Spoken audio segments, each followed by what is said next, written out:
Hey, what's up everybody? Video 44 coming at you with another video. Alright, so today is draft day. Happy draft day, everybody. Not really much going on in regards to updating my thoughts. Last night I left a Laker video trying to continue to drill in the point on my channel of how to value our assets and what is that I think success looks like. And tonight we have an opportunity to either draft the pick that we have at 17 or trade it away to move up, down, or out of this draft.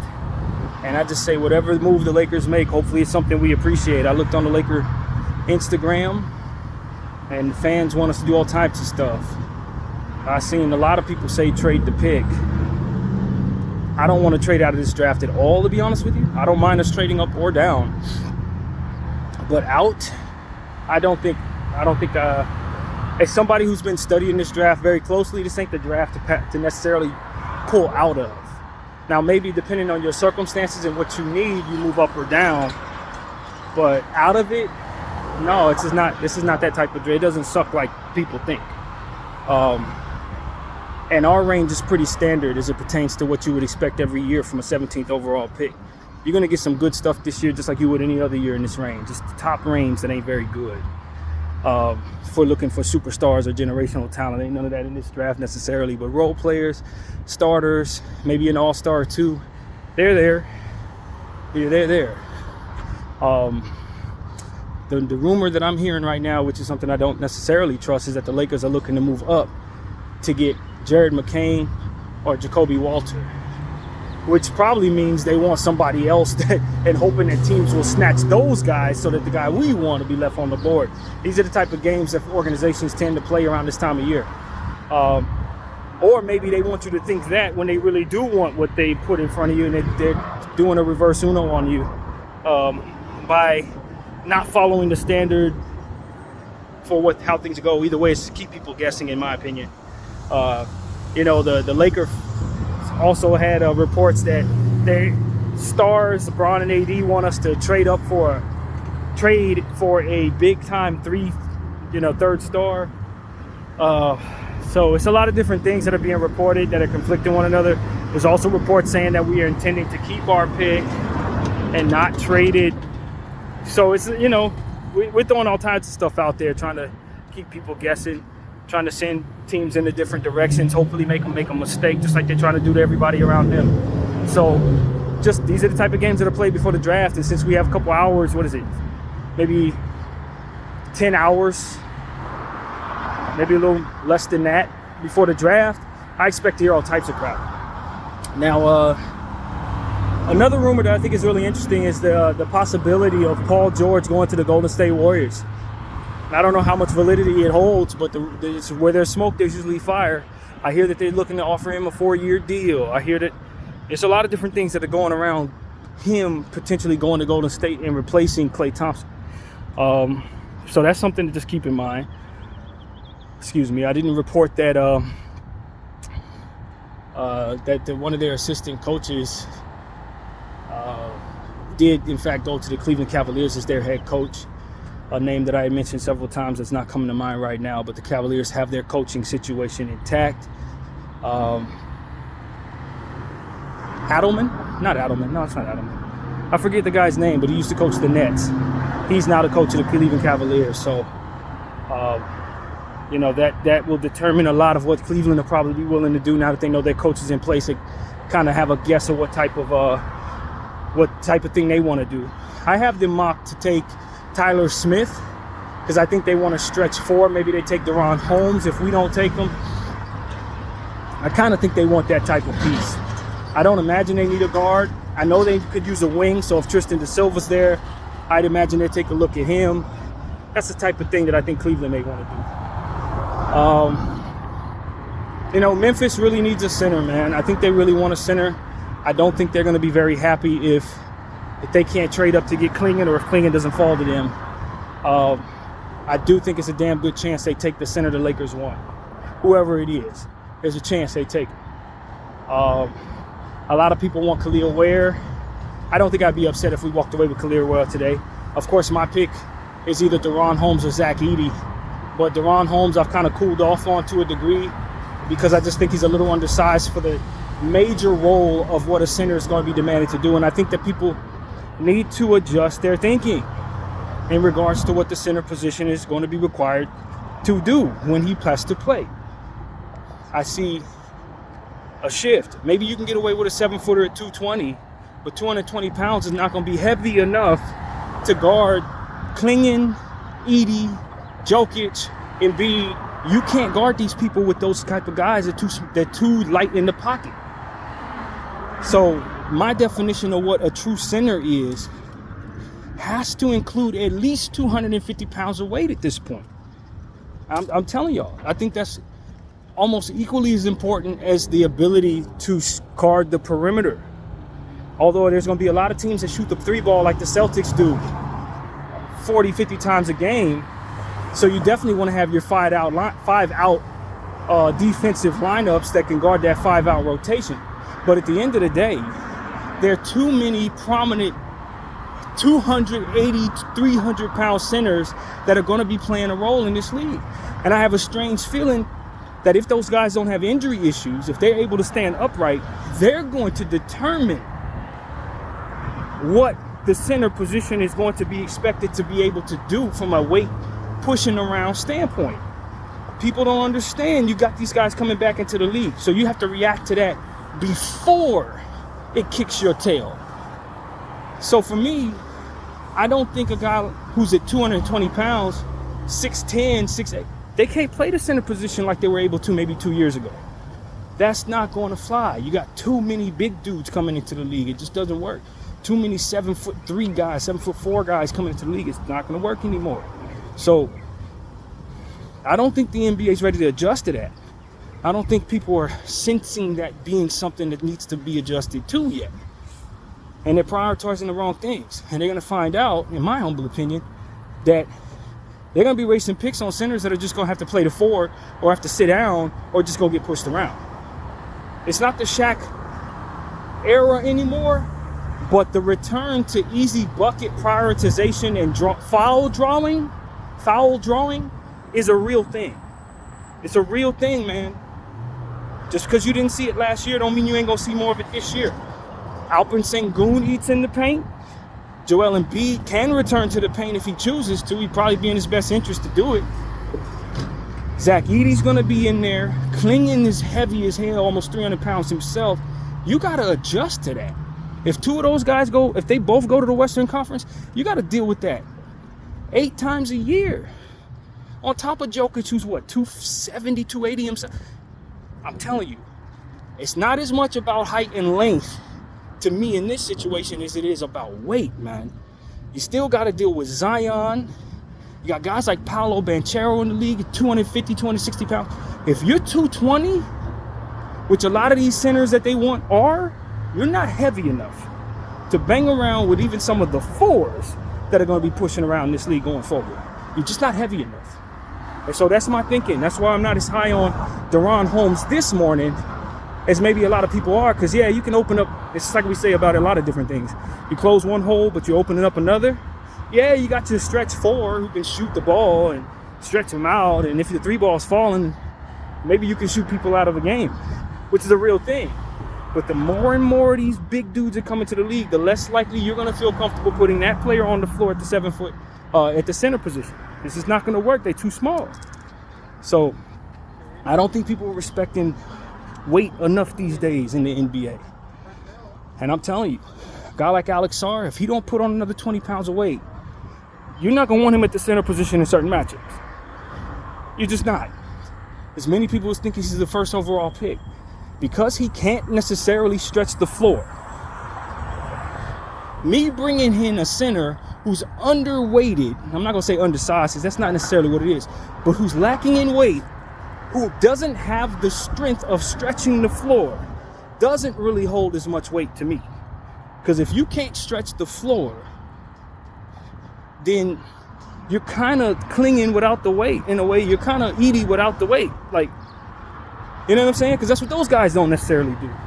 So you don't have the same advantage against the field of centers as you used to have. As I'm speaking in circles, It just is what it is. So for me, it's like I want to be the team that is pushing the line on that rather than reacting to the line being pushed on me.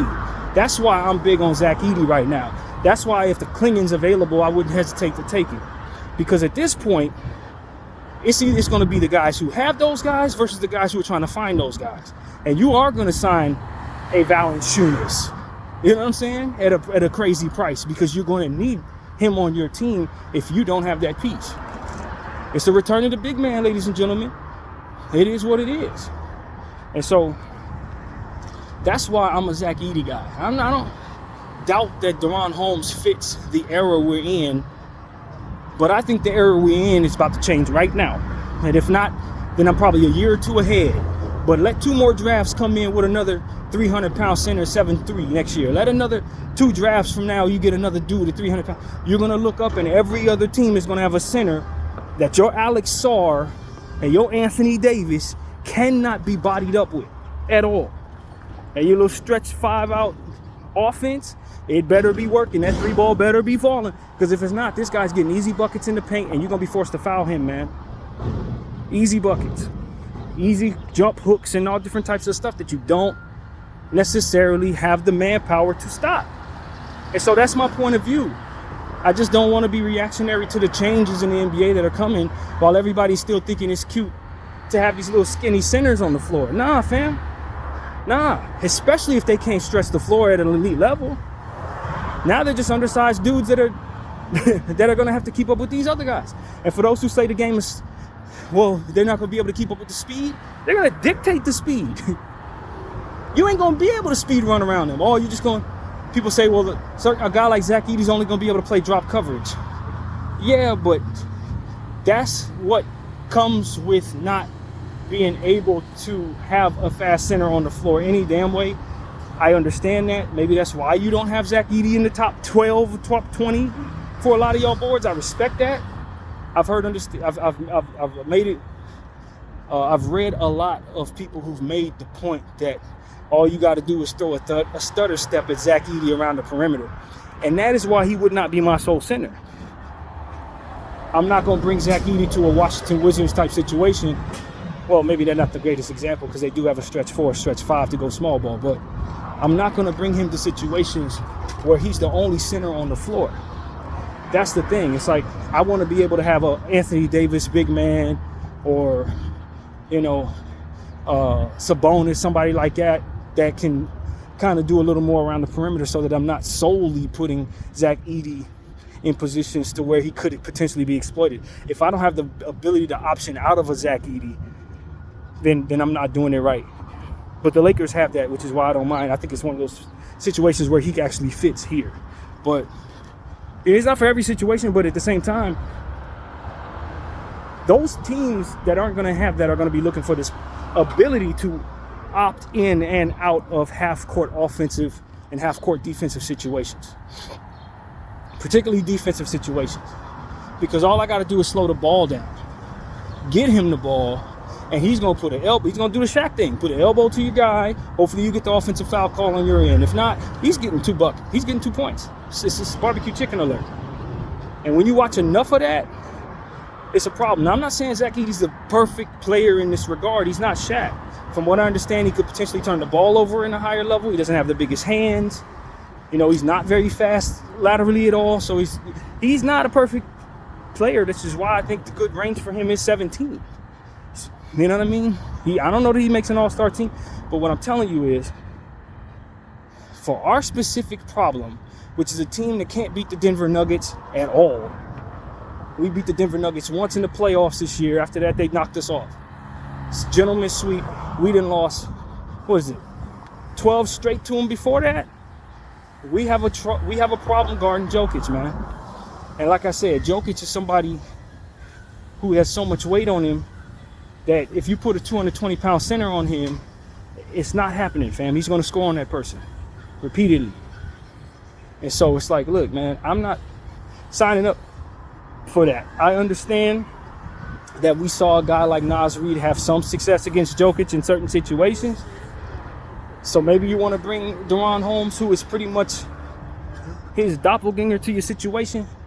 And maybe you have that dynamic to a degree. Hopefully he can do some things on the weak side defensively. But you can't expect him to head up with that heavy man. You cannot expect that. So if I'm bringing in DaRon Holmes, essentially what I'm concerned with is having the same problem I have without DaRon Holmes. Because I still can't guard that heavy dude. I can stretch the floor a little better, but I don't know that DaRon Holmes is that much different than what Rui's giving me now. Which is fine, but it ain't good enough to guard. So it's like, as much as I've been on the DaRon Holmes train, I just don't see a solution there for my specific problem. And if I'm the Lakers, if I'm identifying what we've had issues with, it's been two teams, the Sacramento Kings and the Denver Nuggets. Now, I understand I got other things to consider, but at the end of the day, I've been able to overcome everything else for the most part, but severely get outplayed by these two centers in Jokic and Sabonis. If I'm not addressing that, then I got problems. I don't think Tristan da Silva is going to be the answer there. I don't think Jared McCain is the answer there. Those are nice pieces, but they ain't stopping what's coming at us when we deal with those teams.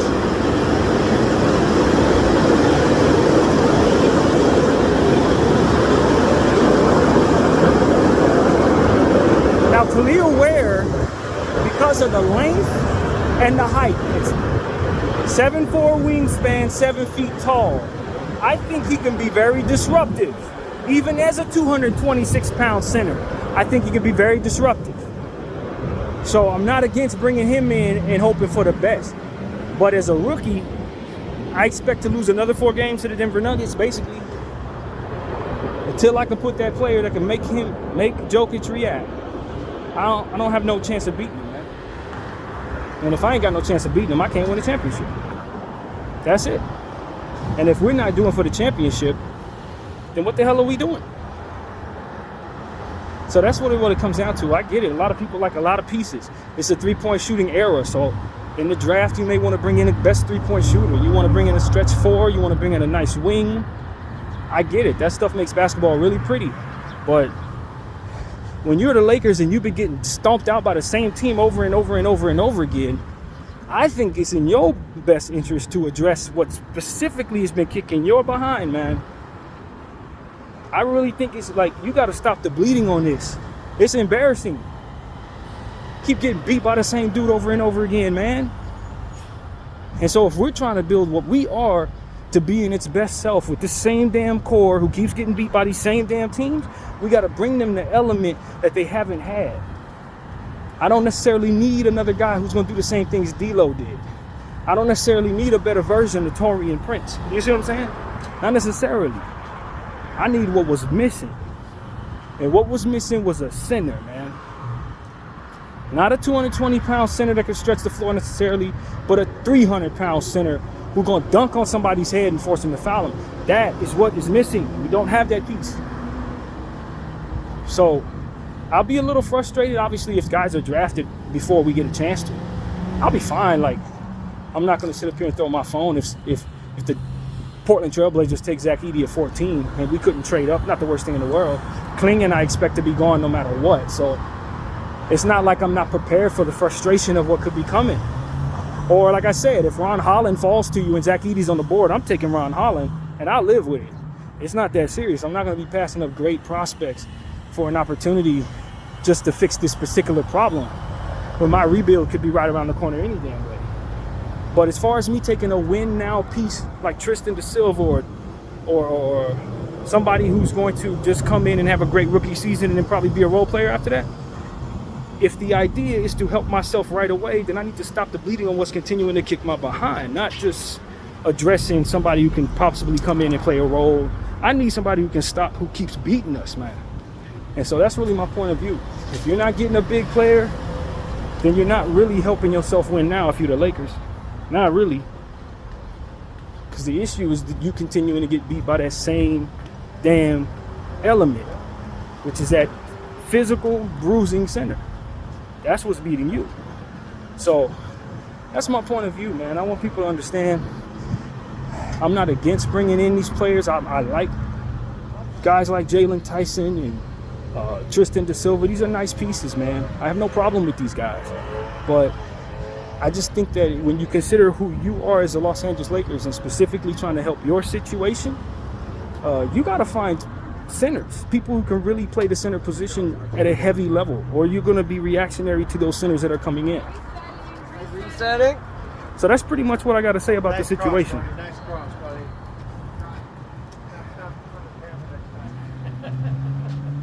Literally. Anyway, got my own camera. I'm doing my own thing. Care less what you got going on. You want to block up the damn street, block it off for real. Don't let people walk by and they get mad about it when you do so. Regardless though. Anyway, that's my point of view. I think at the end of the day, what I'm trying to say is, if we're going to address our problems, the best thing we can do is assist on fixing the problem at hand, not necessarily just trying to find a roundabout way of getting a 24-year-old, 23-year-old in who can possibly fit a role so that they can play right away. If what they're doing doesn't help us address the problem that we have, then it's kind of like, it's a little bit of a redundancy, and I think it's going to result in us having the same type of season and not getting a high enough upside player in the process because you tried to get that older guy that can really help you right now. And so I think, for me, if you want to really do a sweet medium, you probably trade down. You probably take 17 and see if you can trade it to the Knicks for the 2 picks. I don't think 17 is necessarily what the cost of their 2 picks would be, but I'd give it a shot. You know, that might not be the worst thing in the world. And then you may still walk away with pieces that kind of fit both of what we're talking about. You may be able to get, you know, Yves Messi and Jalen Tyson. You know, that kind of thing may be possible if you trade down. So I think the range is broad enough to where whoever you love at 17, you could potentially get at 23. You know, so trading down might not necessarily be the worst thing in the world if you can put yourself in the greatest position to maximize on your asset. I think also what's to be understood in regards to this draft is that if the Lakers are trying to move up, let's say the rumor is true and they want Jacoby Walter or Jared McCain, I think there's a legitimate chance that one of those 2 players are going to be available at 17. The way things are shaking up, I don't think Jacoby Walter is on demand like that. Now, could he go in the first round? Sure. Maybe a lot of the stuff that I'm hearing is in the same vein in regards to just trying to send people in a different direction so they'll leave a player to a certain team. You can't trust any reports. I guess that's the point. But if all of what I've been paying attention to, and I've been paying attention to quite a few mock drafts and people who say they have inside information on the rumors and all of this, Jacoby Walter is one of the guys that are getting forgotten about in this draft. I don't know. I am not certain that you need to trade out of 17 to get that particular player. I don't know that you need to. In my mock draft, I have him falling all the way to 27. I'm not down on him like that. It's just how the draft shook up, and that's the point. Somebody's guard is going to fall. It's going to be Collier. It's going to be Walter. It's going to be Dillingham, McCain. I don't think Carter, because there's too much smoke around Carter going early. I've heard him as high as 8 with the Spurs more than once. So I do think Carter's gone if you really want him. But some of those other guys, I do think that the Lakers have a great shot at getting one of those players at 17. I really do, if you just want a guard. You know what I mean? You just believe in a guard like that. So that's something I want to say. Like I said, I want to get a center, but, you know, it's a fluid conversation. It's a fluid conversation because maybe the Lakers have a trade for a center I'm not thinking about. And maybe they can't complete that trade till after the draft. So it's a fluid conversation in the sense that maybe they do have answers in certain areas that we don't see and may need to address certain things that the next trade we're going to make may end up creating for us to address. That's a real thing. Lakers draft a certain guy, say, oh, we got that player 7 times over, and then you trade all 7 of those dudes that you got 7 times over, and now you need that exact thing that they drafted. So I think it's a fluid thing in regards to what it is I'll see tonight. But in my opinion, the Los Angeles Lakers, in my humblest of opinions, really do need to put themselves in the greatest position to not mess up this pick. Don't mess it up. Don't mess it up. And what it looks like to mess it up, who knows? Because I'm not all the way certain we did mess up last year when we really consider the long-term trajectory of a player and what could be on the horizon after their rookie season. Because Jalen Hood-Schifino could very well have a fantastic second year. And Jaime Hawkins could have a bad year. Cam Whitmore could have an injury year. And all of a sudden, what we're looking at could change. You know what I mean? So it's not really determined on whether or not the Lakers made a long-term mistake with Jalen Hood-Schifino. Maybe a short-term mistake because they had certain needs and that player had a certain learning curve that probably exceeded their timeline. But again, I'm not going to overcorrect that mistake by taking a 5-year guy at 17 who's been in college for 5 years, 4 years, just because my timeline demands that the player that I bring in have some certainty to perform. I don't know that that's not a mistake in and of itself this season. You know what I mean? So it's like the balance of all things, to not overcorrect, to not just put yourself in a position to be so concerned about making the same mistake twice that you mess up on getting what you should, or mess around and miss out on the next big player. You know what I mean? You just got to trust your scouts in this situation. I think the mistake the Lakers made potentially is not trusting their scouts last year, letting the GM pick his guy if the reports are true. And I don't want to see any more of that. I really don't. Not for us. So, I've done a little scouting on my own. I don't trust myself to be the greatest basketball mind, but for my money right now, I understand that any player I take in this range, I'm going to have to accept they have limitations. If they can do this, they can't do that. If they can do this very well, maybe they do that very bad. So it's not perfect. If I'm taking Zach Edey, I know I don't have the ability to guard the perimeter with my center. If I'm drafting Jacoby Walter, I understand he's not going to play make. It's not his game. If I draft Keyshawn George, I understand that he doesn't have any explosiveness at the rim whatsoever. Like, he's not trying to get in the paint. If I draft Bub Carrington, he's not also getting in the paint. Everything he's doing is from the mid-range back at this point in his career. So it's like everybody on this thing, there's no perfect player, so you got to know what you can live without. That's what I'm telling all of you guys. You got to know what you can live without. And then just live without it. Or, as a lot of fans are asking us to do, trade out of the draft. Trade out of the draft. If your guy is gone and you're scrambling so bad and you have a trade on the table that you really like, maybe that's the move. I don't know, but what I don't want to see the Lakers do is make a bad decision tonight. There are players that I think I don't like in this draft. I don't know if those players aren't any good. I'd probably listen to people who scouted to tell me if what I think I see is the right thing. If I pay scouts, that's who I want us to trust. So that's all. That's really my point of view, man. I'm starting to skip around to a different thought. Since this is a Laker video, I might have to just address a different point that's not basketball related, unfortunately. So this is me changing the subject. JJ Redick, man, I really hope what that's being alleged about you isn't true, bro. I really hope it isn't true that you said the N-word to some lady back in college. Now, granted, why are we hearing about this now? I don't know. I don't like the timing of it all. The guy gets a job as an assistant, as a coach of the Lakers, and all of a sudden, the lady wants to tweet about how he said something 20 years ago. Not very fond of any of it.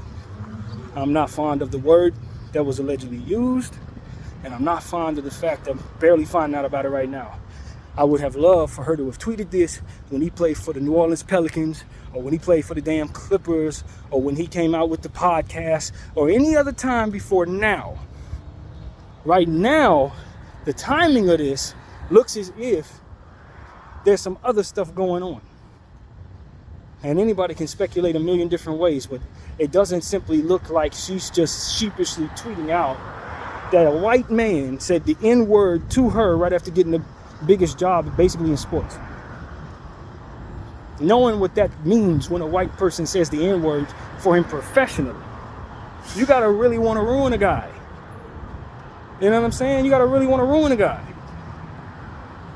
Especially knowing that this was allegedly said back when you were at Duke, when he was at Duke as a basketball player. This man played a whole 17-year career. And this is when we're hearing about this. And I mean, so my head goes in different directions. First of all, if JJ said it, that's pretty bad, man. Nobody likes that word coming out of a white person, brother. They don't. Nobody, which is why they take everything from you when you say it. Which is why they try to ruin your whole life when you say it, because it hits different. Based on the history, slave history, it hits different. I don't like double standards no more than the next person. But it is what it is. It's especially bad when it comes from a non-black person, but when it comes from a white person, it really hits in a bad way, man. So I understand that within your culture, you may not understand why people get so riled up about racial slurs. Maybe you don't get it. Maybe it's just like saying F you. It may not be that deep for you, but you're gonna get treated like you're the Klansman of the world. The what do they call him? Grand, whatever the hell they call the KKK head guy. They're gonna treat you like that if you say that word. So if it ain't that deep to you, understand how much it hurts you when you are recorded saying it, when people see you saying it. If it ain't that deep to you and you ain't ready to die on that hill, you probably should remove that word from your vocabulary. It just is what it is, man. Especially if you're gonna be someone who has aspirations of doing big things in life.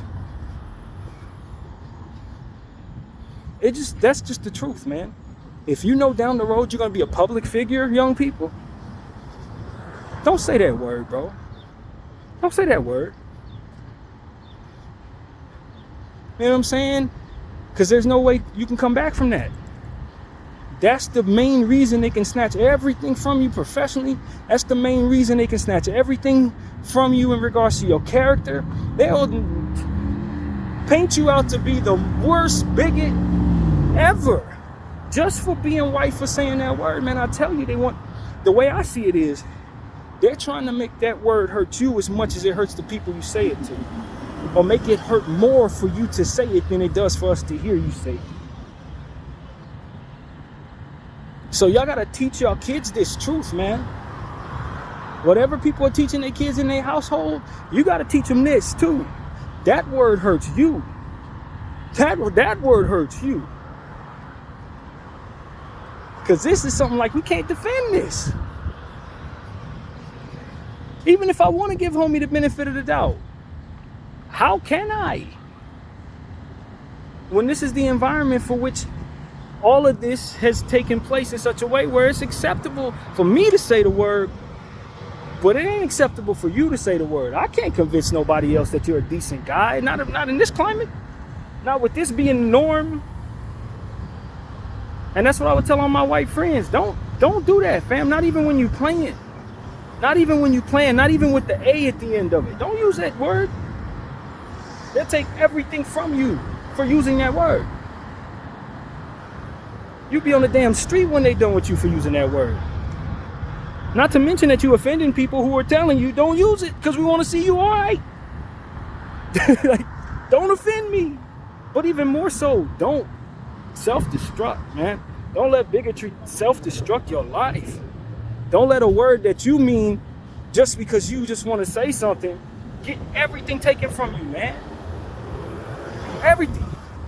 We've seen it time and time again. And look, some people just want to take everything from somebody who has everything. So if you got that weakness where you just flip it at the mouth, or you grew up saying all types of racial slurs amongst your peers, but it ain't that deep to you, you got to understand that they got people out there who are going to use that against you, who are going to collectively push against you for using those type of words just because they ain't got no other way to get from you what it is they want to take from you. This is how they do it. Maybe somebody didn't want him to leave the podcast space. Maybe they weren't done profiting off his podcasting. Maybe somebody didn't want him to have the Laker job. Maybe another person wanted the Laker job. Whatever the case, because you said that word, allegedly, now they got exactly what they need to push you into a different direction in your whole life. And if I'm the Lakers, you know, it puts them in a weird spot because now they got to see how people like me are going to react to that before they truly know how to handle it. I'm sure they would hope it just goes away. But if the public perception really takes offense to this and they really press the issue, for which, and we have every right to do, I think at the end of the day, you put yourself in the worst possible position for trying to maintain what you just received, which was this opportunity. Not to mention other further opportunities that could really go by the left because of the word that you use. So a guy like JJ Redick, I'm sure he didn't see all these things coming when he was uttering whatever he was uttering. Nor can I vouch for his character because I've never met the man in my life. For all I know, he is a horrible guy who doesn't like people for the color of their skin or wants to just control black folks. So that's why he's in the position he's in. I don't know what's in a person's heart. But I know the timing of this makes me wonder what's in her heart when she releases this, when she does, in the manner from which she did. There's two people's character I'm questioning in this situation. So it's really messed up. The word is messed up.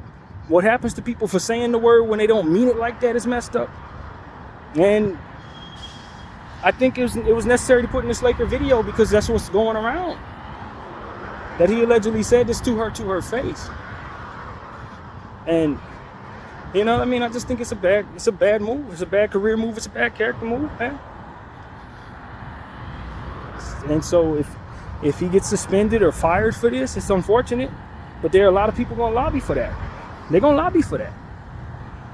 Because they're triggered by that word, because they don't like how he got the job, because they don't like LeBron James, because they don't like whatever they don't like. Now you've given them all the ammo in the world if you actually said the word. Shouldn't have been said.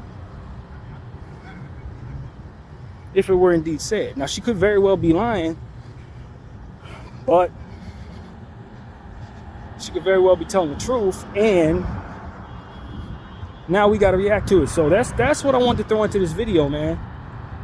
Her credibility, from what I understand, seems to be strong, although that's an unfortunate thing too, in a sense that maybe if she didn't have strong credibility, you don't believe her, which is a big problem in this world. Imagine a woman, people are taking advantage of people who don't have quote unquote great credibility because they know nobody will believe them.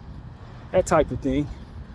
Or a person who has great credibility could lie on somebody saying that they said something to them that they didn't say because they know everybody will believe them. It's a crooked world out here. That's why you got to watch what you do and say.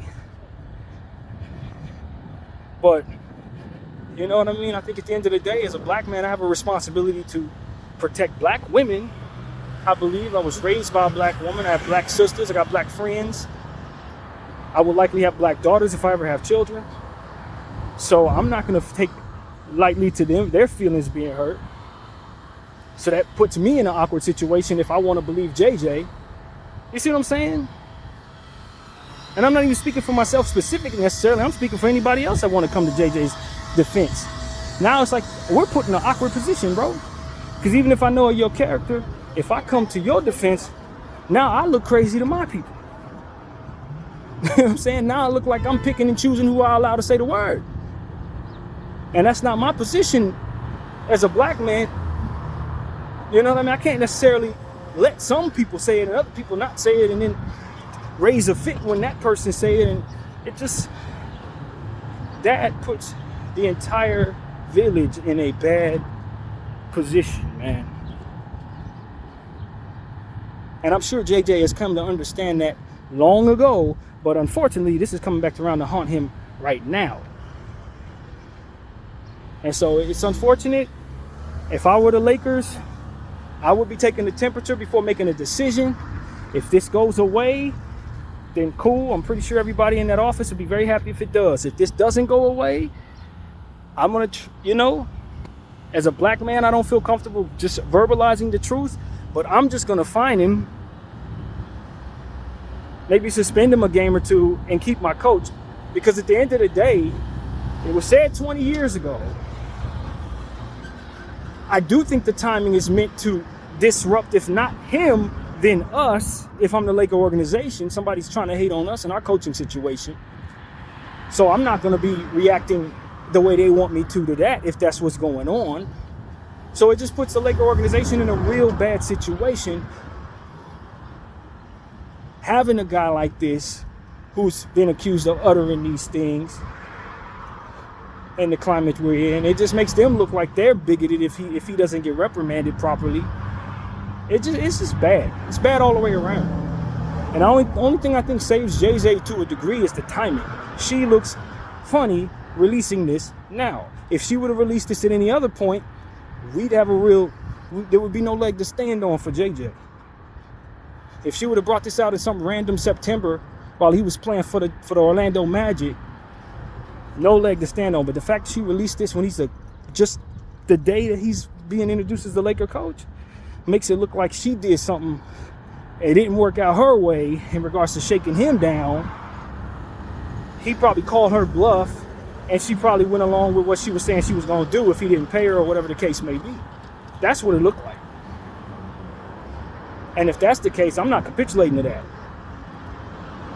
If I'm JJ, I'm not capitulating to that. If I'm the Lakers, I'm not capitulating to that. I'm sorry. Even if he did say the word. Because it makes me wonder, what all happened there? What did you say to him? What happened there?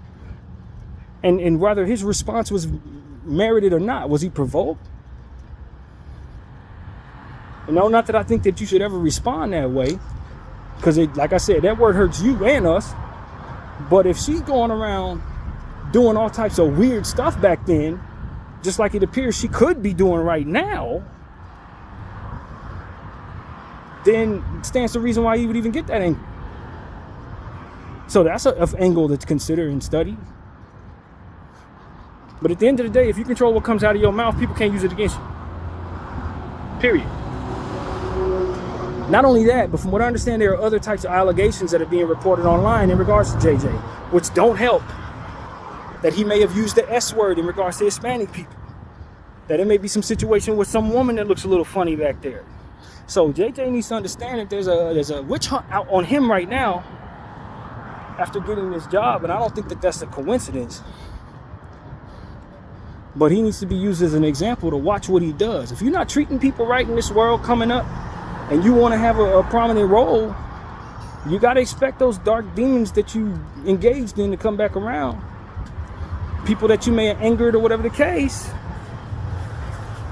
So that's just a little bit of life conversation there. But all in all, if I'm the Lakers, man, I'm just taking the temperature. If the people don't do nothing, I ain't doing nothing. That's just how I feel about it. If the people don't, have a certain level of vitriol for him based on this word being said, then I don't really need to react to this for the betterment of my own head and sanity. If I'm the Laker organization, like what they think. Are black people picketing outside crypto.com? Are they calling for this guy head? Then we got to react to this. Otherwise, I'm kind of not dealing with this. You know what I mean? I got too many other things to consider from the Laker organization. It's draft time. So that's just my Laker brass mind there. But as a black guy, I don't know about that word, man. You can't really think that people are going to take lightly or want to have your back if they hear that that's what's coming out of your mouth, man. They're not going to like you for that. That's just what it is. Friends you thought you had for years start wondering if you're really a friend of them type stuff. They just don't pay to say the word. So that's what needed to be said, man. I hate to have to throw it all into one video, but hey, it's a Laker chat video. We have real conversations here too, man. And I'm not against JJ Redick, but this type of accusation makes me wonder if he's against me. That's just the reality of it. It's just the reality of it. And I'm sure he's gonna have to answer some questions in that locker room. He's gonna have to answer some questions. People are gonna be looking at him a certain way, whether it's true or not, just like any other accusation. Once somebody put a jacket on you, unless it's proven that their credibility is trash in doing so, it's always going to be, well, maybe he did say this. Maybe that's really how he feels. It messes with stuff. It's very disruptive. And I would imagine that'd be very unfortunate, especially if he's innocent of this. Which we'll leave room for as well. But JJ, to me, comes off as the kind of guy who might say some stuff, man. That's the thing. His personality, especially when he was immature, he might have said some stuff. She might have said something to him. He might have said something back. You know, maybe he didn't mean it like that. Maybe he did. But for me to think that he's just not the personality that would probably say something like that, no, I could totally see JJ saying something like that, to be honest with you. Especially as a 20-year-old kid. I'm sure life has taught him differently. I'd like to think it has. But back then, man, sometimes, man, when you're in your 20s, you're a little snot. A lot of 20-year-olds are little snots, you know what I mean? Literally. And life kicks they behind a couple of times. They learn the hard lesson and they're a little more careful about what they allow their thoughts to be, you know? And that's really what it's about. For me, it's just personally growing from stuff like that. Don't let that stuff carry me forward in life. But it's really important that you teach your kids just what harms others and harms them, you know, and your character, it will follow you. So, you know, certain mistakes you can't make twice, man. That's the lesson. But, yeah, man, anyway, back to the Lakers stuff, man. Looking forward to the draft. Hopefully the Lakers draft well. Hopefully all the situations with JJ Redick, if he's innocent, hopefully we can clear up his name in such a way that doesn't make this ever come back around. If he's guilty of it, I don't know how to handle that. I don't know how to handle that. I don't think it's in his best interest, in my mind, to admit that he did that and apologize for it. I think people will be looking at him a certain way for the rest of his life if he admit that he did that. I don't know how to fix that, to be honest with you. That's why my suggestion is to not say the word. That's my suggestion. And teach your kids not to say it either. Don't allow the culture of frivolously saying slurs continue in your circles, because it really does have lasting consequences for everybody. That's what I would say, because I do think there are a lot of people who say those words, all different kinds of people who don't have a whole lot of respect for a lot of different types of people, and they have different prejudiced views that are centered around racial point of views. Not just white folks, all different types of people have all different types of thoughts about all different types of people. And what I'm saying is, if what is normal to you is to be frivolous with derogatory terms, and you slip and let that culture bleed into your lifestyle in professional settings and in public settings, you get these type of consequences. It ain't worth it to say it privately, basically is what I'm saying. It ain't worth it to just think that doesn't have harm attached to it. Hot mic type stuff. You don't want to be caught on a hot mic saying something because you say something all the time, but you know how to cut it off when people are watching. Eventually you're going to be on a hot mic. Eventually what's done in the dark will be seen in the light. And I just really think people really need to be careful with that, man, in all walks of life, not just sports. So that's pretty much what I gotta say, man. I probably should have split this up into 2 videos. I didn't know I'd go on this type of rant. But at the end of the day, I think it's important that everybody on my Laker channel know that I'm comfortable saying a lot of different things on this channel that don't have anything to do with the Lakers. And every once in a while, it's important for me to blend the two worlds, because they do blend together in times like this. And I hope this doesn't cost JJ his job if he didn't say it with intent and a culture of being bigoted. If he is bigoted, then I hope he gets help for that. You know, because I think that's a sickness. I think it really is a sickness, man. Racism, bigotry, and those type of things, it's not healthy for the person harboring those feelings and those thoughts and those emotions or whatever they are. You gotta let that go, man. So that's pretty much that. And furthermore, if that's who he is, he shouldn't be leading black men or young white men. I don't want a guy like that influencing other players either. You know what I mean? So hopefully that's not who he is, man. Hopefully. It's a damn shame that we have to even have these conversations, though. I really hope if this lady strummed this up, if this is a lie, she faces consequences for that too. Seriously. Because look what type of conversation we're having here. It's not minor. You know what I'm saying? This is serious. So if she ain't telling the truth, that's not cool. He's already come out and said she's not telling the truth. If she is telling the truth, it speaks to his character, him smearing her this way, essentially calling her a liar. That's a real thing that deserves conversation as well. It speaks to his character if he gonna lie on her. If you did say this, it's probably best to not say she's lying. You just say that you didn't say it. But to proclaim that she's telling a lie is an entirely different way of phrasing your innocence.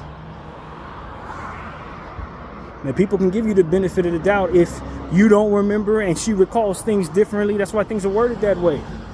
But to say that she's lying, I think is a massive mistake if she's not.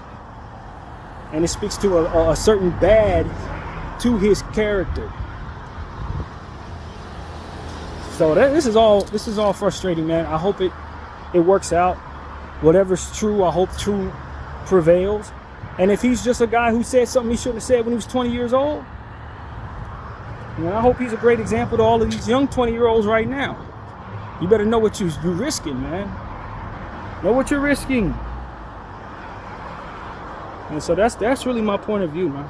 I don't know what to say. The culture of saying the N-word has really, once again, caught another victim, basically, however this goes. And I just wish that we were better than this as a country. I really do. All the way around, whatever the truth is. I just wish we were better than this. So that's really my point of view, man. I appreciate everybody for allowing me to have this conversation on this particular platform. And I think I'll end the conversation there, man. My name is BDF44. I thank you all for watching. I'm out.